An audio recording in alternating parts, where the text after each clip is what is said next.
Julia Walsh, CEO of Brand Medicine International and HITLAB Fellow as well. She will be presenting to us on the digital share of voice. I am here today to speak with you about search listening, and basically I'm a search listening specialist and I analyze big search data for healthcare insights. And one of the things that I think about when I look at the scale of activity in this space is that when we turn to the internet and we exchange questions for health advice, that advice is informing our opinions and that's driving our behavior.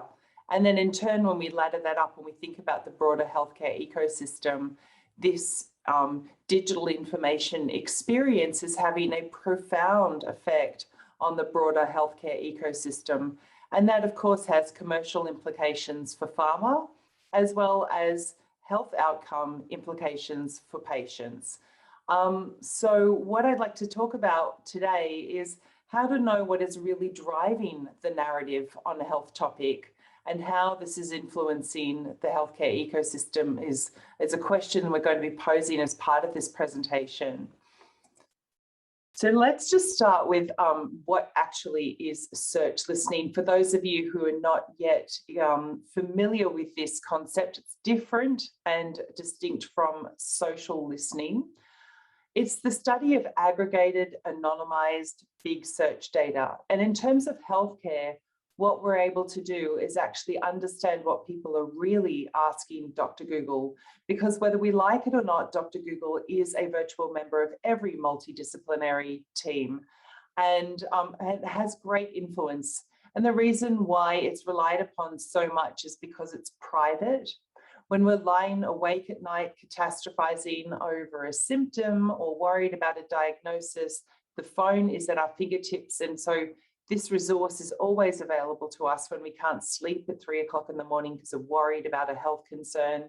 And it doesn't judge. We can ask any question that we're curious to know the answer to, something that we feel like we won't want to take the time of our doctor to understand, or something maybe to do with mental health or sexual health that we feel embarrassed to bring up in any other forum.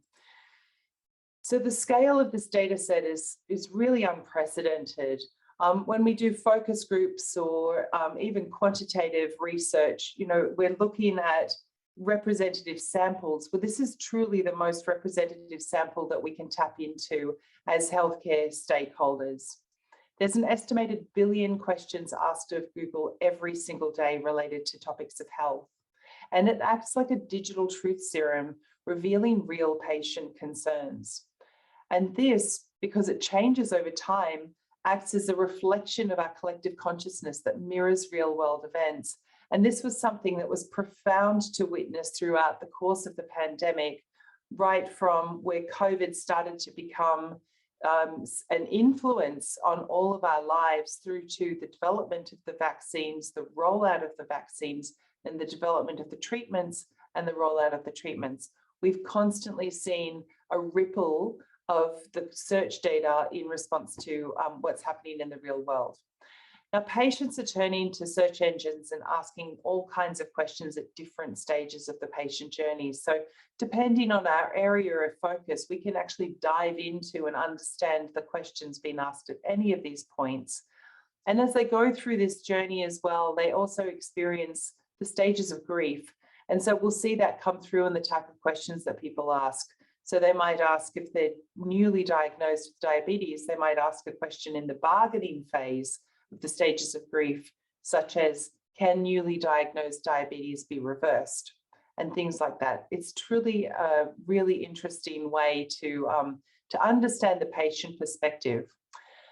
My work doesn't just stop with the questions, though. We follow it through and we look at the answers. And this is where we start to see what's actually influencing the digital landscape and therefore having that broader effect on the healthcare ecosystem as a whole. Because when we put a question into Google, it'll come back and you probably have seen this yourselves. It'll say 6,750,000 results.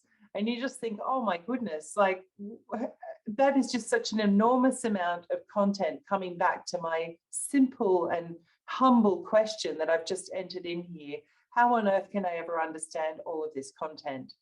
So what my team has aimed to do is to distill down that content and go, what really matters? What are the top websites that are turning up on page 1? Because what's interesting is that when a stakeholder doesn't find the answer to the question that they have on page 1, rather than go through to page 2, 95% of people will actually turn back and ask the question a different way. So by studying all of the questions and the search engine result pages to those questions, we're able to get a really good grip quantitatively on the top websites that are turning up in response to those questions, and therefore the websites that are driving the narrative in a category. And the reason why this matters is because the search experience for a lot of healthcare stakeholders happens upstream of other points of influence. And so what is found in search can quickly be dragged into social groups. And that's where you find something that goes from the dark corner of the internet and is dragged into a Facebook group where there could be 35,000 patients with that disease or taking that medication. And so suddenly you have a reputational issue that you're trying to grapple with. So understanding the search experience is really important because it has an influence on these other stages. In terms of offline conversations, it's the content and concerns that a patient brings into a doctor consult, or what they share with a friend who also might be afflicted by the same disease. And we certainly saw a lot of influence in terms of driving behavior with the uptake of the vaccines, where content that was found online and then discussed in social was then influencing vaccine resistance. So one of the things about search that I have found people getting, that I'm working with, getting quite interested in is the volume of questions.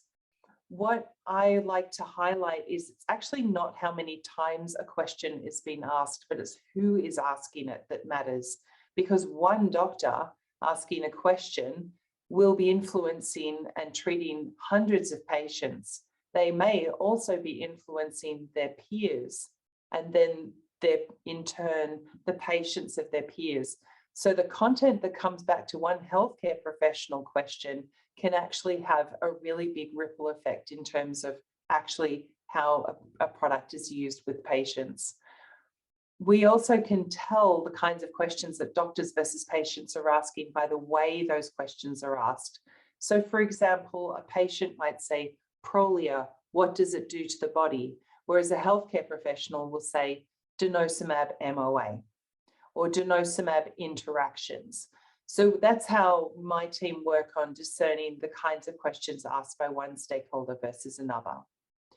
So as I mentioned, we're never going to be able to sort of tell people not to Google stuff. I know doctors certainly try and they say to their patients, don't Google it, but we're all guilty of that. And I think the earliest that we accept that Dr. Google is playing this role in every healthcare journey, then we can find a way to lean into that and understand it, and then bring it to play that is relevant for progressing our patient stakeholders along their patient journey, accelerating them from niggling symptom through to proper diagnosis, and then on to an effective treatment that can hopefully manage and resolve the issues. We're still seeing a lot of disease states where patients have been diagnosed many, many years after symptoms have started to appear. In fact, a close family member was just recently, 3 weeks ago, diagnosed with fully metastatic cancer. And how did that person get to that stage of advanced cancer when we know that they've had all of these symptoms for probably many months, if not years? So that is still happening. And I believe understanding the search experience and effectively intercepting it, it gives us a chance to actually accelerate that pathway. The interesting thing that I think we need to keep in mind as healthcare professionals working in digital health particularly, is that our stakeholders don't go to Google and start with a website URL. For the most part, they start with a question, and how that question is asked is really, really profound in terms of where it's going to take them. And that's why understanding their language is very important. So we can actually find the language that they use through understanding search data, and then we can reflect that back to them in our content, allowing it to be more prominent organically in those SERPs, or search engine result pages. And we can also bring those topics offline, and we can actually go, well, this is what people are searching online. For example, with the COVID treatments, what we found is that patients on dialysis became a really critical segment for healthcare professionals not long after those treatments were launched. And so by understanding and tracking search activity, we were able to pivot and create content that responded to those specific questions really, really quickly. And that is a very important way of meeting the needs of your healthcare stakeholders. So, so one of the ways as well, I think traditionally that we've measured the digital landscape and the effectiveness of our own digital assets is by looking and celebrating that back-end traffic to our own websites. So we've developed and invested in creating really good resources from an educational point of view. And of course, in the US, you've got prescription medication resources available online for your stakeholders as well. Whereas in other markets, of course, we have regulatory restrictions on that. So, so by celebrating that back-end traffic, actually what we're really seeing is just the tip of the iceberg. And so what our work does is flip it around and actually look through their lens at what are all of the questions they're really asking. And by tracking before the disease, particularly for a chronic disease, we can actually hone directly in on patient-generated questions. It's a really powerful way to find our patient stakeholders. And then what our work does is analyze those page one search results to map and rank the websites that are coming back. A lot of the time we'll find that those top 40 websites represent at least 60, if not 70% of the content coming back. So of those 6,750,000 results, all you need to worry about for the most part is those top 40 websites that are actually driving the narrative in the category. What I have found as well for clients in markets where there's multiple languages being used is that the digital information experience in one language versus another is very, very different. Now, that might sound like an obvious thing, but until we prove it, we don't actually see the implications of that on the healthcare landscape. So, for example, a client I was working with in the Netherlands, we found that their stakeholders were seeking the treatment algorithm in English. And because their product wasn't available in the UK, the stakeholders, the local stakeholders, were getting the treatment algorithm from the UK and were using that to guide their prescription decision-making process. And so, you know, they're not even seeing this product is available in that local market. And it's because of the language that was used for the search query. I'm just conscious of time. So the share of SERPs analysis is basically giving us an analysis of who's driving the narrative. You can actually assess the prominence of your own website in real terms. I've worked with clients where we've seen that those top 40 websites actually represent over 96% of the content coming back to every question being asked around a prescription medication, and not one of those websites was their own digital asset. So, so setting that as a KPI is really a valuable thing to do, as well as identifying who those top influencers are and finding a way to collaborate with them on content development, audit those sites and make sure that what they're publishing isn't from 5 or 10 years ago, completely outdated in terms of the current approach or current standard of care.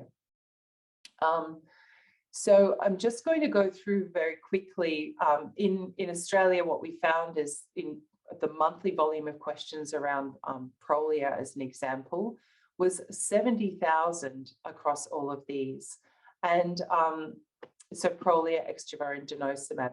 That's a lot of monthly questions around a prescription therapy in a pretty small market. What we're able to find is that domestic publishers only made up 8.6% of the results. And so that's where we start to really understand, well, these are the websites that are driving the narrative and informing our stakeholders. When we know that 8 out of 10 patients are likely to turn online and ask a question about a prescription medication when they get it for the first time, we can now see where they're going and what's influencing their behavior. For example, if they read a negative review, they might choose to never take that medication. And so it might sit unopened in their bathroom cabinet, whereas their doctor might not even know that that's happening.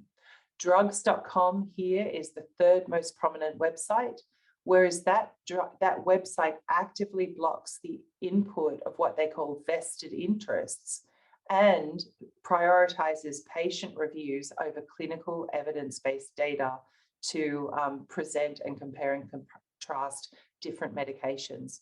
So seeing a website like that having such high prominence is certainly alarming, but at least if we know that they're so prominent, then we can actually do something about it. So it is a very interesting exercise.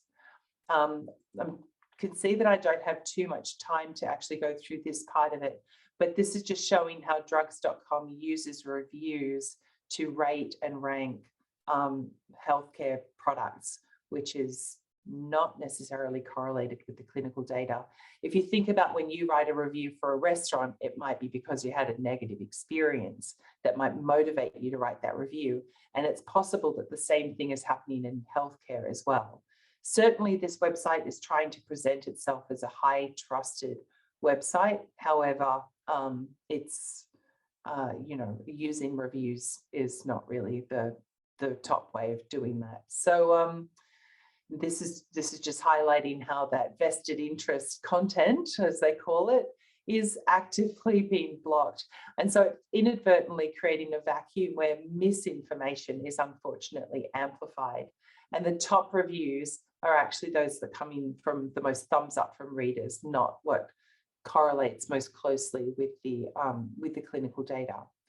What I'm excited to be pursuing now with my team, and if anyone is interested to get on board with this initiative, feel free to get in touch with me, is we would like to examine the true influence of the digital information experience on the broader healthcare ecosystem with a specific focus on oncology.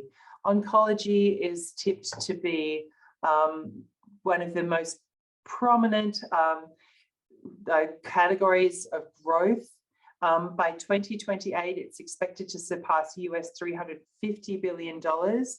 And it's a really, really important category for patients as well, because quite often, of course, finding out a cancer diagnosis is a life-threatening thing.